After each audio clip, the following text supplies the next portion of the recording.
हाँ, तो हम क्या बोले हैं, कोऑर्डिनेट ज्योमेट्री में अगर एंटी क्लॉकवाइज डायरेक्शन है तो, हाँ, ये बस इंपॉर्टेंट पॉइंट नोट करो, जो डेरिवेशन हम करवा रहे हैं उसका भी हम लोग ध्यान देंगे। एंटी क्लॉकवाइज डायरेक्शन,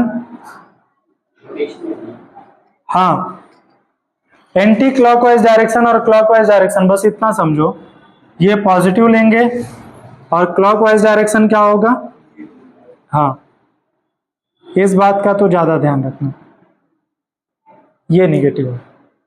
अब कोऑर्डिनेट रिफ्लेक्शन में अगर हम आ रहे हैं डेरिवेशन में, तो देखते जाओ।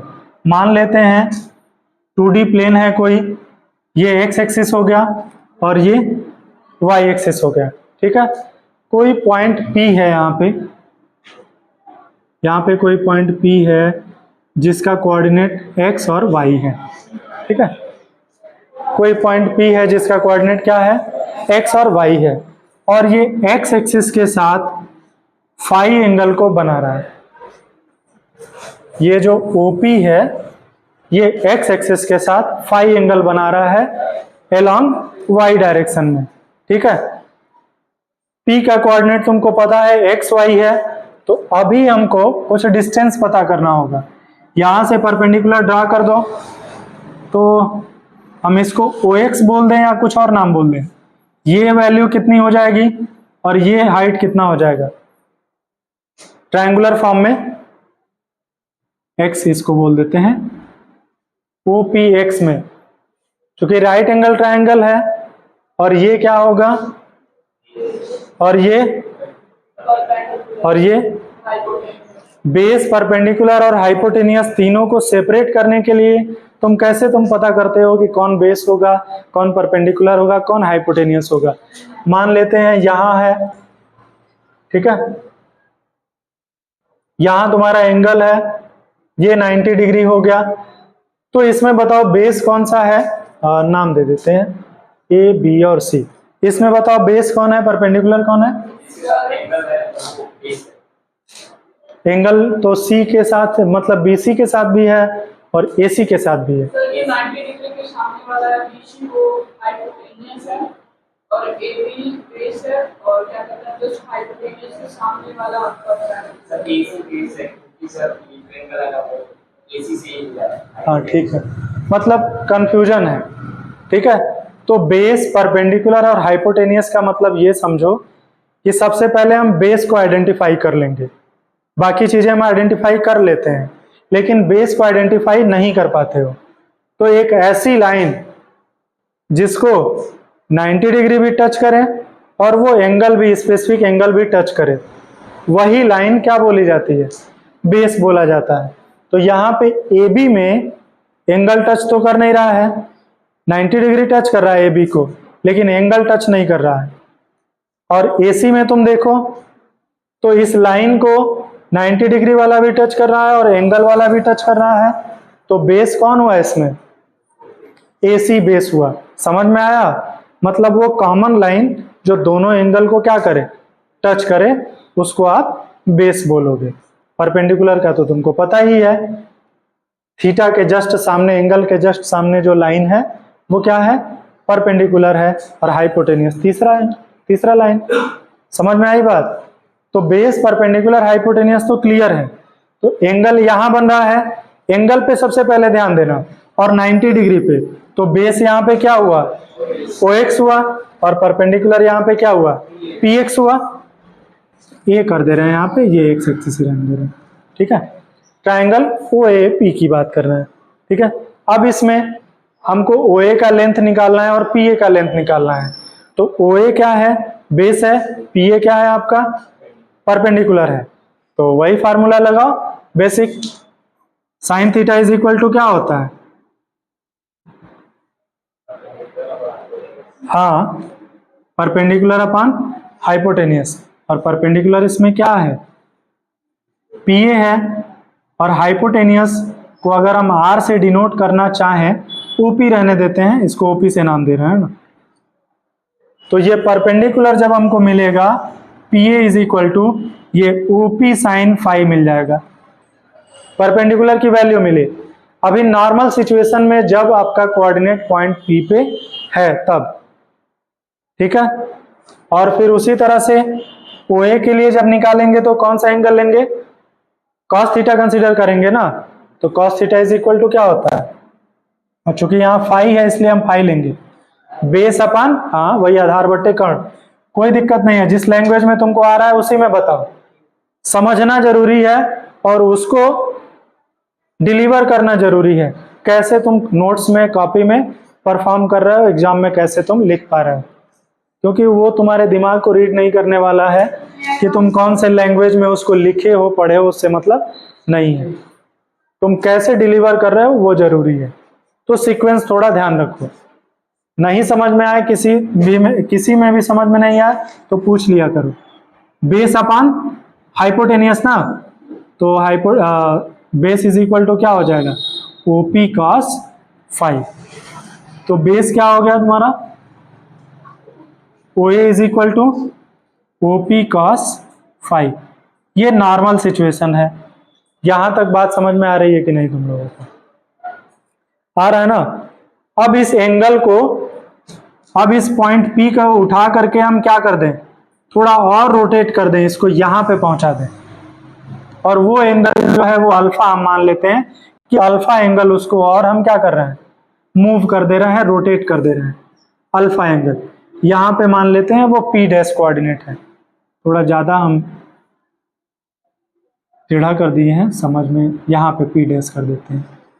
जब हम P डैश कर दिए यहाँ पे तो कोऑर्डिनेट तो बदल गया, यहाँ पे x और y था, अब यहाँ पे कोऑर्डिनेट क्या हो गया, x डैश और y डैश हो गया। इसी x डैश और y डैश को हमको कैलकुलेट करना है, समझ में आ रहा है बात। तो यहाँ तक के पॉइंट को y डैश की वैल्यू कैलकुलेट करनी है। तो ये पहले जब स्टार्टिंग में आप कर रहे थे तो इसमें कौन सा ट्रायंगल आप लिए थे, ट्रायंगल OAP लिए थे आप इसमें, और जब सेकंड वाले को कैलकुलेट करेंगे तो कौन सा ट्रायंगल करोगे कैलकुलेट, ट्रायंगल OP डैश या OBP डैश, जो भी तुम बोलो, तो OBP डैश बोल देते हैं, इसमें कैलकुलेट करेंगे। ये बेस क्या है, इसमें OB है और परपेंडिकुलर क्या है, BP डैश है। तो हमको साइन फाई और कॉस फाई लिखने की जरूरत नहीं ना है, फिर डायरेक्ट हम लिख दे रहे हैं। OB बेस है तो बेस वाले में किससे मल्टीप्लाई होगा, कॉस से मल्टीप्लाई होगा ना बेस वाले में, और इसका रेडियस तो OP डैश कर दे रहे हैं इनटू कॉस, और यहाँ एंगल क्या हो जाएगा, फाई प्लस अल्फा, इस तरह से समझो, क्योंकि अल्फा डिग्री और हम रोटेट किए उसको, तो फाई प्लस अल्फा। और उसी तरह से ये परपेंडिकुलर वाला क्या हो जाएगा, BP dash is equal to OP dash sine phi plus alpha. यहां तक बात समझ में आ रही है। अब यहां पे सर्वसमीका का यूज करोगे, cos A प्लस B का फॉर्मूला क्या होता है, cos A प्लस B का एक्सपेंशन, हाँ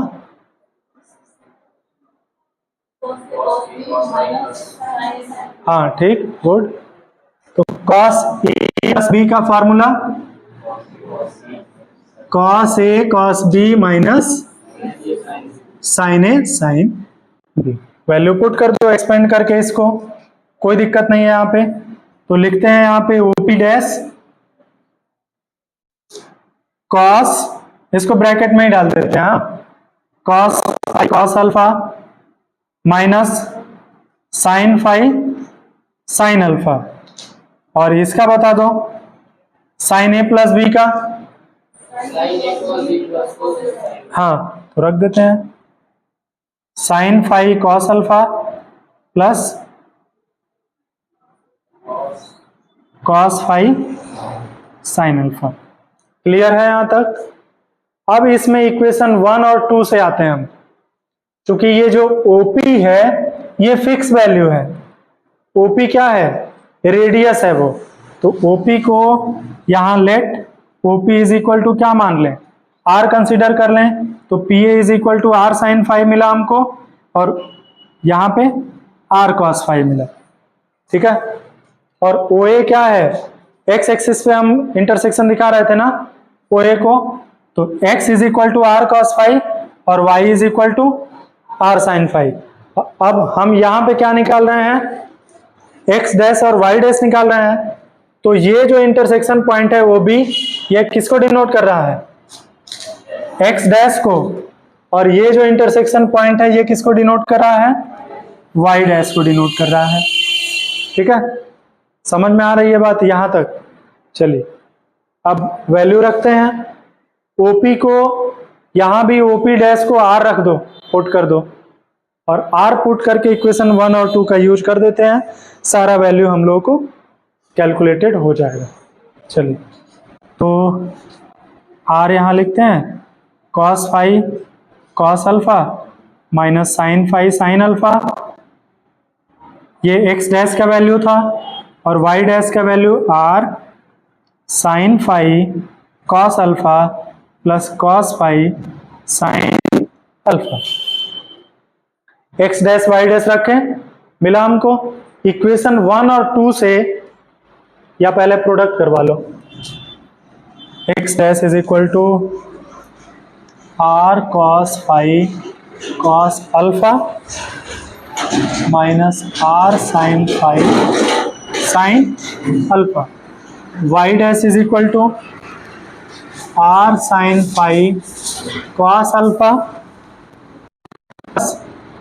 r cos alpha, sorry cos phi ना, साइन अल्फा। ठीक है, और इक्वेशन 1 में हम देख रहे हैं कि r cos phi is equal to क्या है, x है, और इक्वेशन 1 में r sine phi equal to y है, और r cos phi equal to क्या है, x है। तो r साइन फाई के जगह पे y रखेंगे, r cos फाई के जगह पे क्या रखेंगे, y रख दोगे, तो x dash is equal to y cos alpha minus x sine alpha, और y dash is equal to फिर क्या मिलेगा, x cos alpha plus y sine alpha. Clear है वहां तक, या गलत रख दिए हैं, सब गलत रख दिए ना। r cos के जगह पे तो x रखना है, तो r cos के जगह पे x रख दिए, साइन के जगह पे हम सब उल्टा रख दिए, फिर साइन के जगह पे y रखना है, और cos के जगह पे x रखना है। यहां तक बात क्लियर हो गई कि नहीं, तो नोट कर लो, समझ के तुम लोग जैसे किए हो उस तरह से ट्राई करके। ठीक है, पहले जो p कोऑर्डिनेट था इसको अगर हम मैट्रिक्स के फॉर्म में लिखते हैं तो केवल ऐसे था, वो x और y था उसमें कोऑर्डिनेट्स, p डैश का क्या था, x डैश और y डैश। तो जब x डैश और y डैश हमको मिला है तो एक मैट्रिक्स फॉर्म मिला है, x डैश का इसको हम a नाम से, a से डिनोट कर रहे हैं, अगर r से डिनोट कर रहे हैं सही नहीं। x के जगह पे क्या है, मतलब 1 1 पोजीशन पे क्या है, cos अल्फा, cos अल्फा रखो। 1 2 पोजीशन पे क्या है, माइनस साइन अल्फा। 2 1 पोजीशन पे क्या है, cos अल्फा नहीं होगा क्योंकि x का कोफिशिएंट होगा वो साइन अल्फा, और 2 2 के पोजीशन पे cos अल्फा। ये मैट्रिक्स रिप्रेजेंटेशन है इस कोऑर्डिनेट ट्रांसफॉर्मेशन का।